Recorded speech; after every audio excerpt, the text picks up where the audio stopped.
Capítulo 9, a partir do versículo 10 do Evangelho de Lucas, está nos contando sobre a primeira multiplicação dos pães e dos peixes que Jesus operou a uma multidão de quase 12 mil pessoas. 5 mil homens, mas mulheres e crianças não eram contados, então tem quase 12 mil pessoas aqui nessa história. E o interessante é que você sabe que tinha só 5 pães e 2 peixes. Os discípulos ficam um pouco preocupados dentro desse contexto, porque o que eles têm em mão são 5 pães e 2 peixes, e o que eles precisam é de recursos suficientes para alimentar quase 12 mil pessoas. Ou seja, o que eles têm é muito inferior ao que eles precisam. Os recursos deles são pequenos diante da necessidade que eles têm.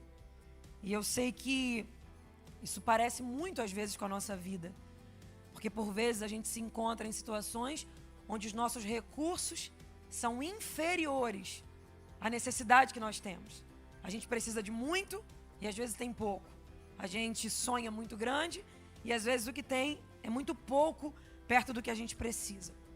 Mas aí esse texto conta-nos um milagre incrível, uma multiplicação que alimenta todo esse povo e ainda sobra 12 cestos cheios de pedaços.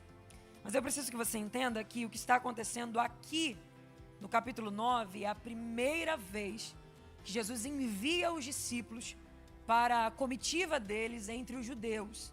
É a primeira viagem missionária, se assim eu posso dizer, que os discípulos realizam. Jesus chama eles e fala: olha, vocês estão comigo, andando comigo, me vendo fazer milagres, vendo eu operar maravilhas, mas agora eu libero sobre a vida de vocês uma unção diferente, uma autoridade diferente, uma graça diferente. Vocês têm que ir.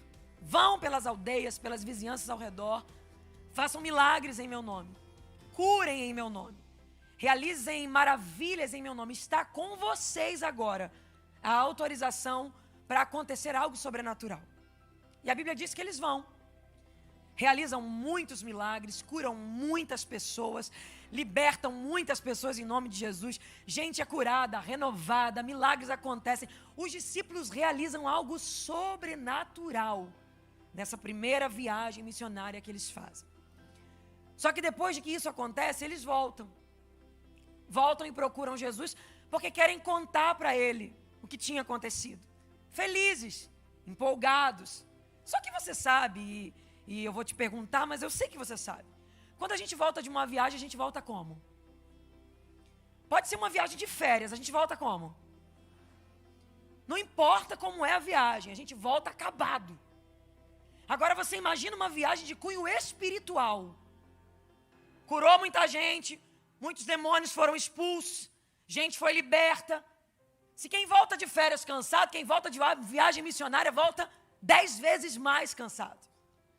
E aí voltam os discípulos, cansados, esgotados, mas felizes, porque cumpriram o que Jesus tinha mandado. E aí, porque estavam felizes, o que eles fazem?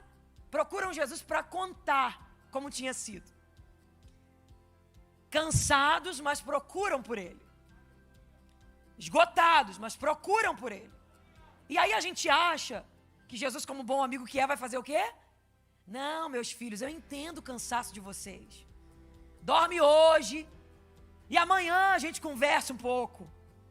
Só que a Bíblia diz que Jesus decide retirar-se com eles para um lugar deserto de uma cidade chamada Betsaida. Deixa eu te contar, a aldeia mais próxima desse lugar ficava a cerca de 8 quilômetros de distância. Jesus olha para eles e fala: vamos andar mais um pouquinho. Jesus convida os cansados para cansar mais. Jesus convida quem está esgotado para cansar mais um pouco. E às vezes parece que ele não entende bem as fases que a gente está vivendo. Porque tudo que a gente quer é que ele olhe para nós e diga: descansa hoje, e amanhã eu te canso. Mas não, ele olha para você e diz: levanta, vem, que eu ainda quero caminhar contigo mais um pouco. Só que quando eu olho isso, parece que Jesus é mau. Porque ele vai pegar quem está cansado e fazer quem está cansado se cansar mais. Mas quando eu olho o motivo pelo qual ele os convida a se cansar, eu me apaixono por ele. Porque o que para os discípulos é cansaço, o que Jesus queria com eles, Nani, era um momento de intimidade. O que para nós parece cansaço, para Ele é momento de intimidade. O que para nós parece prova, para Ele é momento de proximidade.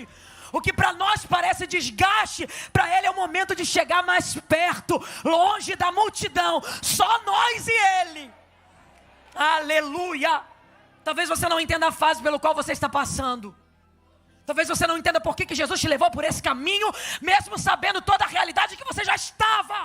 Mas Ele me trouxe como boca profética para dizer: você acha que é cansaço, você acha que é luta, mas quando eu olho eu estou dizendo: eu só te quero mais perto. É só proximidade, é só intimidade.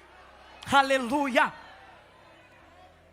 Então agora o que está acontecendo são 12 discípulos e mais Jesus caminhando para um lugar deserto. 12 mais 1 é quanto, gente? Faz essa vergonha não, gente, por favor, está filmando. 12 mais 1 é quanto? 13.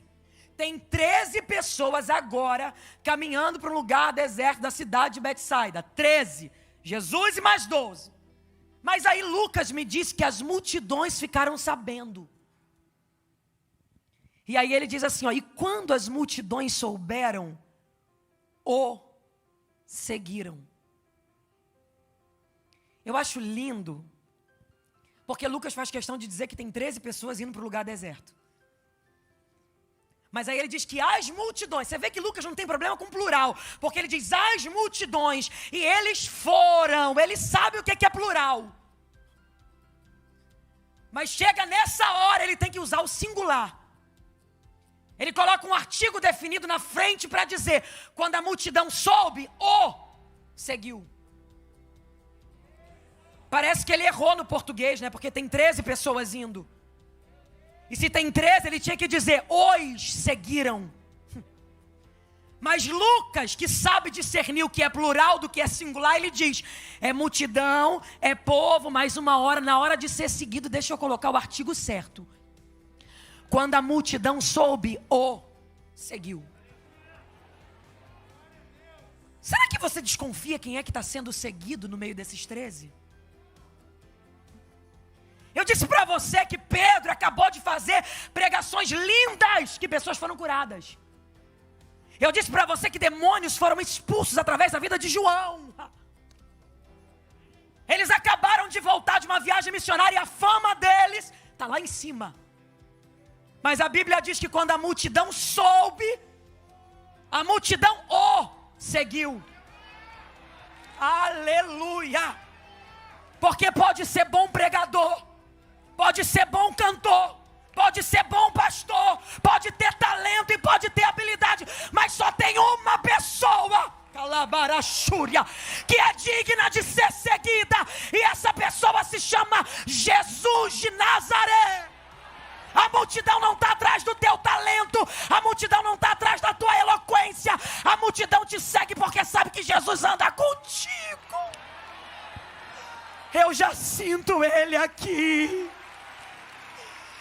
Pelo amor de Deus, olhe para essa pessoa que está do seu lado e fala para ela: você pode ser muito bom no que você faz. Não diz para ele: você pode ter grandes talentos. Fala: mas o segredo da tua vida se chama Jesus de Nazaré. Fala para ele: se Jesus sair da tua vida, acabou a graça. Se Jesus sair dessa igreja, acabou a graça. Essa igreja é linda, o som é maravilhoso, o culto está lindo, mas a beleza desse lugar se chama Jesus de Nazaré.